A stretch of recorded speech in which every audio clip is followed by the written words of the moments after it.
जाति आधारित आंदोलन, तो ये जैसा कि नाम से स्पष्ट है कि ये जो आंदोलन है जाति पर आधारित होते हैं। हमारे भारत समाज में जो जाति व्यवस्था है ये बहुत बुरी तरीके से चल रही है और यह समाज के लिए एक हानिकारक बनती चली जाती है। भविष्य में ये हमारे राष्ट्रीय एकता और अखंडता में बाधक बनती भी जा रही है और बनेगी भी, क्योंकि हम किसी जाति वर्ग की उपेक्षा करते हैं, बुराई करते हैं और किसी के सामाजिक अधिकारों को उससे दूर रखते हैं, जिससे जातियों के मध्य असंतोष पनपने लगता है। ऐसी जाति पक्षपातपूर्ण कहलाती है और ये पक्षपात है, क्योंकि किसी जाति की उपेक्षा करना, बुराई करना, किसी जाति के बारे में सम्मान की बात करना, तो ये क्या है? एक विद्रोह की भावना है, एक आंदोलन की भावना, जो समाज में एक आंदोलन को विकास देती है, आंदोलन की प्रवृत्ति को विकास देती है और इससे जाति आधारित आंदोलन होने लगते हैं। भारतीय समाज में जाति आधारित आंदोलन के मध्य से दलित आंदोलन, पिछड़े वर्ग का आंदोलन और जनजातीय आंदोलन प्रमुख है। तो ये जाति आधारित आंदोलन होते हैं। तो ये आंदोलन समझ ही गए क्यों होते हैं। तो सबसे पहले देख लेते हैं हम दलित आंदोलन। दलित आंदोलन का संबंध ऐसे व्यक्ति या वर्ग से है जिसका समाज में निम्न स्थान है, जिनका उत्पीड़न हो रहा है, जो उत्पीड़न के शिकार हैं, जिनका शोषण हो रहा है, जिनका अपमान हो रहा है और जिन्हें छुआछूत समझते हैं, ये सब बुराइयां हैं, जिन पर राजनीतिक दबाव है, जिनके साथ गलत व्यवहार हो रहा है। तो ये क्या है? दलित संघर्ष का संबंध एक मानव के रूप से अपनी पहचान स्थापित कराने से जुड़ा है। यह संघर्ष समाज में अपना स्वाभिमान स्थान पाने के लिए, आत्म रक्षा करने के लिए, आत्मनिर्णय में स्थान पाने के लिए, जो दलित आंदोलन के उद्देश्य हजारों वर्षों से जो इस समाज में व्याप्त है, छुआछूत, अस्पृश्यता की भावना को समाप्त करना, इसे स्पर्श के लिए संघर्ष कहा जाता है। मतलब इनसे मुक्ति पाने के लिए जो दलित लोग हैं उन्होंने आंदोलन किया। तो जैसे हिंदी है, मराठी है, गुजराती, अन्य भारतीय भाषाओं में गरीबों के उत्पीड़न का शिकार लोग, दलित शब्द का प्रयोग किया जाता है। ऐसे लोगों के प्रति दलित शब्द का प्रयोग किया जाता है। दलित आंदोलन ही नए अर्थों प्रयोग 1970 के दशक में बाबा साहब अम्बेडकर की अनुयायियों ने किया था। इन्होंने कहा था कि नवबौद्ध समूह से जोड़ने का प्रयास किया था। इसका तात्पर्य उन लोगों से था जिनको वर्ण व्यवस्था में ऊपरी जातियों द्वारा अपमानित किया जाता था। मतलब छोटे लोगों को अपमानित किया जाता था और बड़े लोगों को सम्मान दिया जाता था। इस शोषण के विरुद्ध बाबा अम्बेडकर साहब के जो लोग थे उन्होंने ये आंदोलन चालू किया था और उन्होंने कहा था कि ये दलित शब्द का उपयोग ना किया जाए, इन्हें समानता का अधिकार दिया जाए, इनका शोषण ना किया जाए और अस्पृश्यता जैसी कृतियों को समाप्त किया जाए, इन्हें आत्मसम्मान दिलाया जाए। जैसा कि मैदानी क्षेत्रों में, छत्तीसगढ़ में, मध्य प्रदेश के छत्तीसगढ़ मैदानी क्षेत्रों में दलित के सतनामी आंदोलन में, पंजाब के आदि के धर्म आंदोलन में, महाराष्ट्र के महार आंदोलन में, आगरा के जाटों की सामाजिक राजनीतिक गतिशीलता, दक्षिण भारत के ब्राह्मण विरोधी आंदोलन में मिलता है। वर्तमान में दलित आंदोलन ने लोगों के बीच स्वीकृति प्राप्त की है।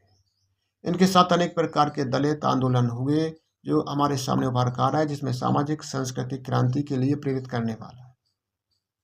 दलित का एक वर्ग एवं एक समूह सम्मान तथा पहचान के लिए सांस्कृतिक संघर्ष पर बल देता है। इन दलित आंदोलनों एवं साहित्य लेखन में समाज की संरचना विशेषता का तो ध्यान रखा ही गया है, साथ ही आर्थिक मुद्दों को भी पर्याप्त स्थान दिया है। दलित वर्ग का आंदोलन हुआ, इसमें एक वर्ग के समूह का सम्मान और पहचान के लिए इनकी संस्कृति के संघर्ष पर बल देता है और सामाजिक संरचनाओं का भी इसमें ध्यान रखा गया है और आर्थिक मुद्दों का भी इसमें ध्यान रखा गया है। हम देखने जा रहे हैं पिछड़े वर्ग एवं जातियों का आंदोलन। तो जैसा कि स्पष्ट है कि पिछड़ा वर्ग यानी कि अन्य पिछड़ा वर्ग, ओबीसी, जातियों का आंदोलन। तो जो हमारे भारतीय समाज की जो व्यवस्था है वो जातिगत संरचना की उपस्थिति से प्राचीन काल से ही चली आई। जो जातियां हैं प्राचीन काल से ही हमारे समाज में चली आई। जैसे भारत की जो सामाजिक व्यवस्था में अनुसूचित जातियां यानी कि एससी एवं जनजातियां एवं एसटी कहते हैं का स्पष्ट उल्लेख मिलता है। इसका संविधान में भी सामाजिक तथा राजनीतिक एवं आर्थिक अधिकारों के लिए अनेक जो प्रावधान है उनका उल्लेख मिलता है। किसमें? संविधान।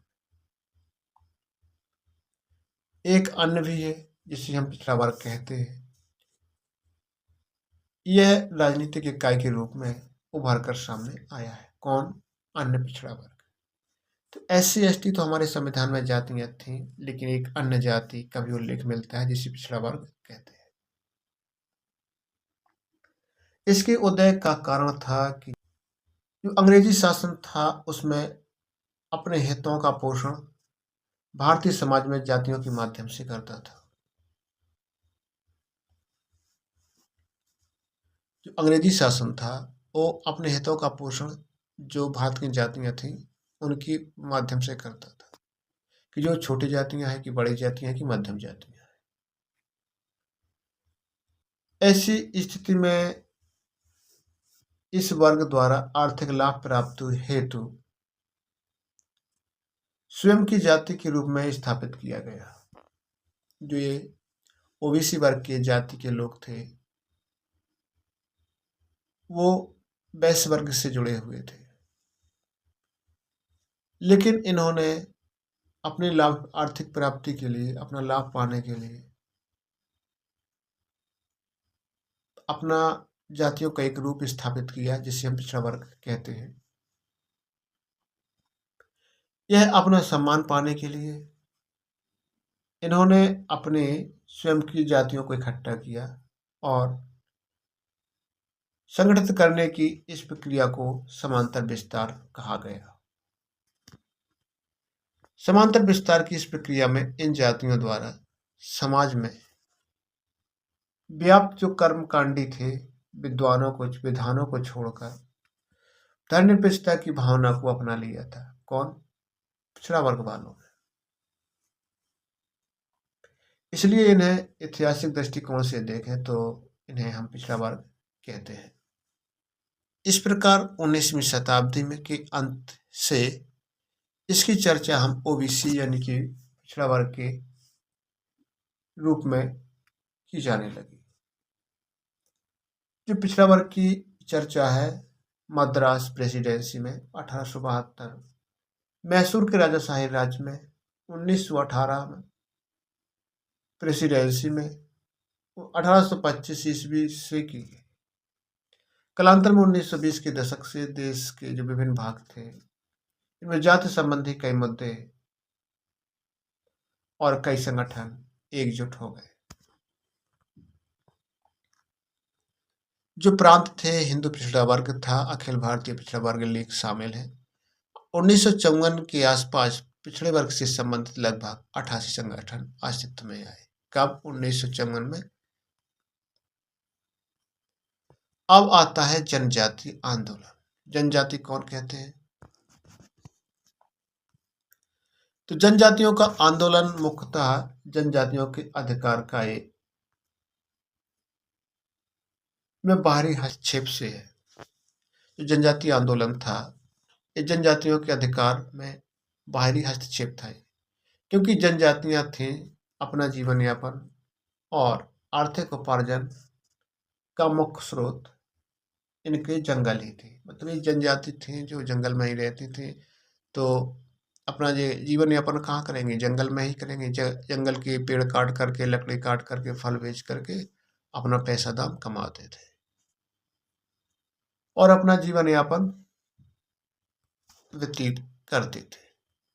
औपनिवेशिक काल में जब अंग्रेज थे तो औपनिवेशिक आर्थिक हितों के लिए इन जनजातियों में अनावश्यक हस्तक्षेप इन्होंने प्रारंभ कर दिया और ये अंग्रेज लोग इन जनजाति समुदायों पर अपनी संस्कृति के मूल आरोपित करने का प्रयास करने लगे, जिसके कारण जो वन है, वन के उत्पाद है और संस्कृति के मूल में हस्तक्षेप किया इन्होंने, तो जनजातियों में गुस्सा आ गया, यानी आक्रोश उत्पन्न हो गया। इसके बाद जब अंग्रेजों ने कानून के माध्यम से कृषि पर रोक लगाई, वन संपदा पर जनजातियों का अधिकार को समाप्त करने हेतु अधिनियम पारित किए, तो जनजातियों अपने हितों की रक्षा के लिए इकट्ठी हो गई और जो अंग्रेजों ने किया था उसका सामना करने के लिए विकसित हो गई। इन्हीं कारणों से अंग्रेजी शासन में भी जो जनजाति आंदोलन थे ये हमें देखने को मिलते हैं, क्योंकि अंग्रेजी शासन में जो जनजाति आंदोलन थे कई हुए थे।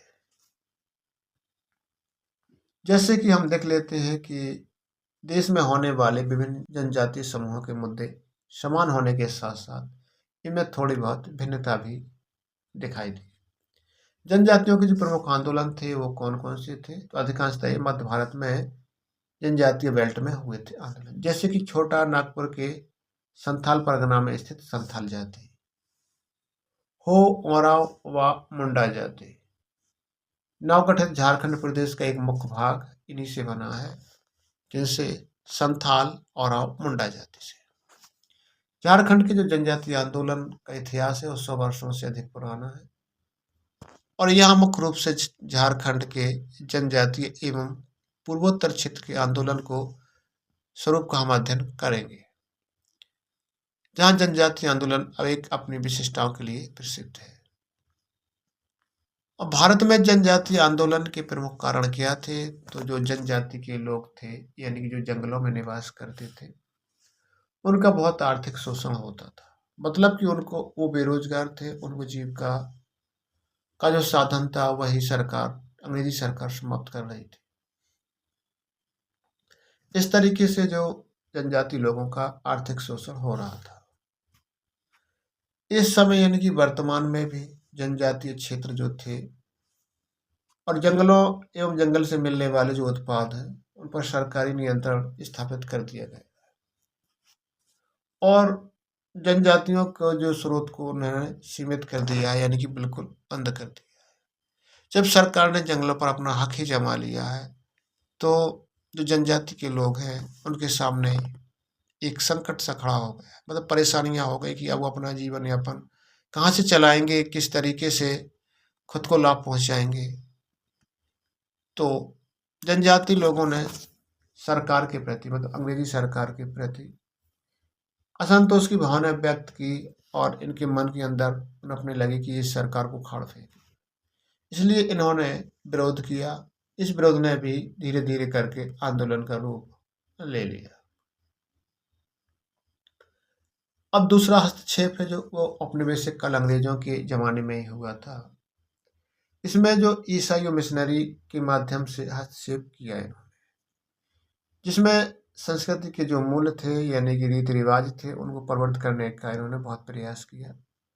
इन ईसाई मिशनरियों ने यद्यपि सहायता अर्थ कार्य किए, जैसे शिक्षा देना, स्वास्थ्य संबंधी, परंतु सांस्कृतिक क्षेत्र में हस्तक्षेप ने इनमें ईसाई मिशनरियों के प्रति एक आक्रोश की भावना पैदा कर दी, जिससे हमारा भारत स्वतंत्रता के बाद भी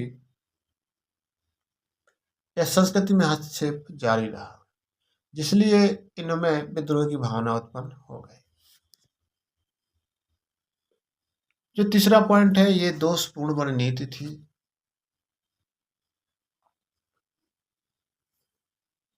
स्वतंत्रता के पश्चात केंद्र और राज्यों के द्वारा गलत दोषारोपण, गलत व दोषपूर्ण वन नीति लागू की, जिससे जनजातीय आंदोलन का एक महत्वपूर्ण कारण भी बनी। भारत की जो अधिकांश जनजातियां हैं जंगलों के आसपास, जंगलों में ही निवास करती हैं। इस प्रकार वन एवं वन उत्पाद इनकी संपत्ति होते थे, जिससे ये अपनी जीविका चलाती थी। इन जातियों के लिए जो वन के पदार्थ हैं, उत्पाद हैं, वो सरकार के अंडर में आ गए, जिससे वो अपना जीवन यापन नहीं कर पाते। तो इसकी हेडिंग कौन-कौन है, तो हमने कुछ हेडिंग्स तो देख ली। तो पहले आर्थिक शोषण है, सांस्कृतिक हस्तक्षेप है, दोषपूर्ण वर्ण नीति है, धर्म परिवर्तन है, अंग्रेज मिशनरियों से संपर्क का प्रभाव है। तो अब हम हेडिंग लेते हैं धर्म परिवर्तन।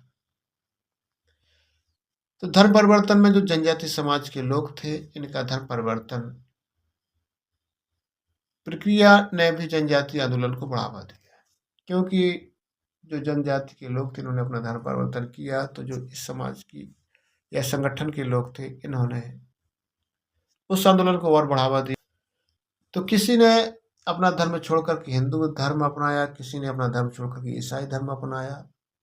तो ऐसे ही इसमें धर्म परिवर्तन होता है, जिससे सामाजिक तौर पर ही लोगों का शोषण होगा और आर्थिक तौर पर ही लोगों का शोषण होगा।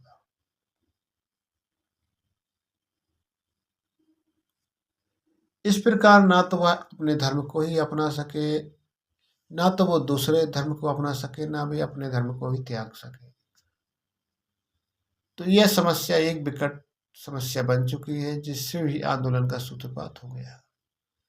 अंग्रेज मिशनरियों से संपर्क का प्रभाव, जब जनजाति के लोग औपनिवेशिक शासन में पूर्णतः अलग क्षेत्रों में रहते थे, लेकिन इन क्षेत्रों में बाहरी क्षेत्रों के लोगों का बहुत कम हस्तक्षेप था। फलस्वरूप विश्व स्तर पर होने वाले भी सामाजिक परिवर्तन के इन पर कोई असर नहीं पड़ता था।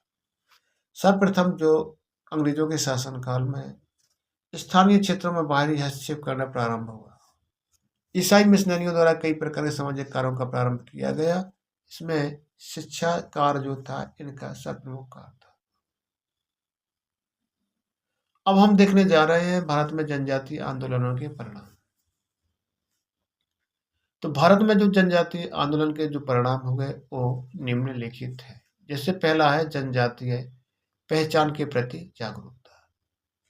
तो जनजाति के जो लोग थे, इनमें बलपूर्वक जो मुख्य धारा की प्रक्रिया है, वो बलपूर्वक समावेश तथा व्यापक प्रभाव जनजाति की संस्कृति पर भी हुआ और उनकी अर्थव्यवस्था पर भी इसका प्रभाव पड़ा। इसलिए अब जनजातीय पहचान मौलिक तथा प्राचीन विशेषताओं की अपेक्षा की अंतःक्रियात्मक प्रक्रिया से हो रही है। जनजातीय पहचान को सुरक्षित करने के लिए आजकल जो आग्रह बढ़ रहा है, उसका कारण जनजातीय समाज और मध्य वर्ग का प्रादुर्भाव है। तो जैसे कि जनजातीय पहचान के प्रति जो लोगों ने जनजातीय प्रति पहचान बनाई थी, उनकी जागरूकता में वृद्धि की गई।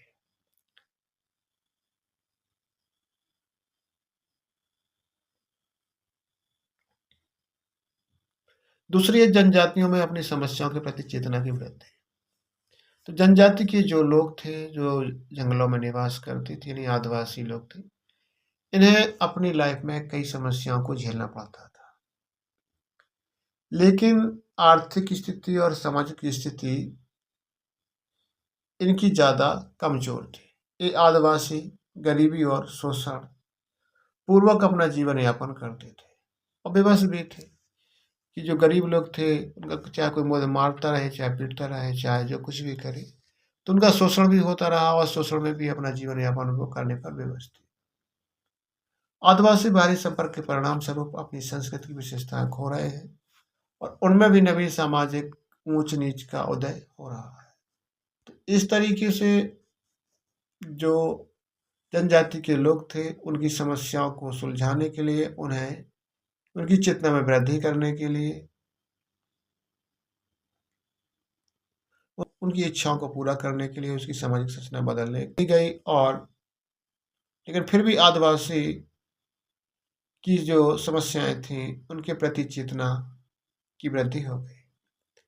अब है संरक्षणात्मक भेदभाव का उदय, कि इनमें जनजाति के लोगों में कि जनजाति के लोग किस तरीके से अपनी जाति को बनाए रखें और किस तरीके से अपने सामाजिक एवं आर्थिक स्थिति सुधारें, ताकि वो जीवन यापन आसानी से कर सकें।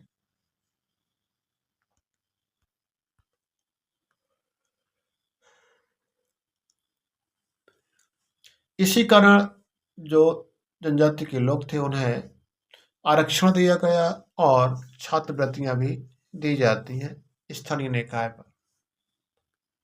अब चौथी राज्य में कल्याण विभागों की स्थापना। तो जो जनजातीय आंदोलन का जो परिणाम हुआ, उसमें जनजातियों की समस्याओं का समाधान किया गया एवं उनके लिए कल्याण के कार्य किए गए तथा राज्य में कल्याण विभाग की स्थापना की गई। मध्य प्रदेश, बिहार, उड़ीसा में अनुच्छेद 164 के तहत व्यवस्था के अनुसार जनजातीय कल्याण कार्य देखने के लिए एक पृथक मंत्री की नियुक्ति की गई। केंद्र सरकार द्वारा अनुसूचित जनजातियों के विकास कार्यक्रम एवं नीतियों का निर्माण करने वाले हेतु 1971 में एक आयोग का गठन हुआ। अब है 5वां जनजातीय कल्याण कार्यक्रम। तो जनजातियों के लिए कल्याण कार्यक्रम चलाए गए, उन्हें जागरूक किया गया, उनका जीवन स्तर ऊपर उठाने के लिए अनेक विकास कार्यक्रम चलाए गए, उन्हें कानूनी प्रशासनिक सहायता दी गई जिससे उनकी हितों की सुरक्षा हो सके। तो पंचवर्षीय योजनाओं में जनजातियों के कल्याण के लिए बहुत ध्यान दिया और 20 सूत्रीय कार्यक्रम जनजाति कल्याण का एक उदाहरण है। जनजातियों पर जो अत्याचार हो रहे थे उन पर रोक लगाई गई और विशेष उपाय किए गए कि इस दृष्टि से अनुसूचित जो जाति के लोग थे या अनुसूचित जनजाति के लोग, इन्होंने अधिनियम 1989 30 जनवरी को और 1990 को लागू किया गया, जिसमें जनजातियों के अत्याचार जो करेगा उस पर कठोर दंडात्मक कार्रवाई की जाएगी। तो जनजातियों के गैर जनजातीय लोगों के संपर्क में वृद्धि। तो जो जनजातीय आंदोलनों का परिणाम यह हुआ कि अनेक जातियों ने गैर जनजातीय लोगों में आकर के उनकी हितों की रक्षा की।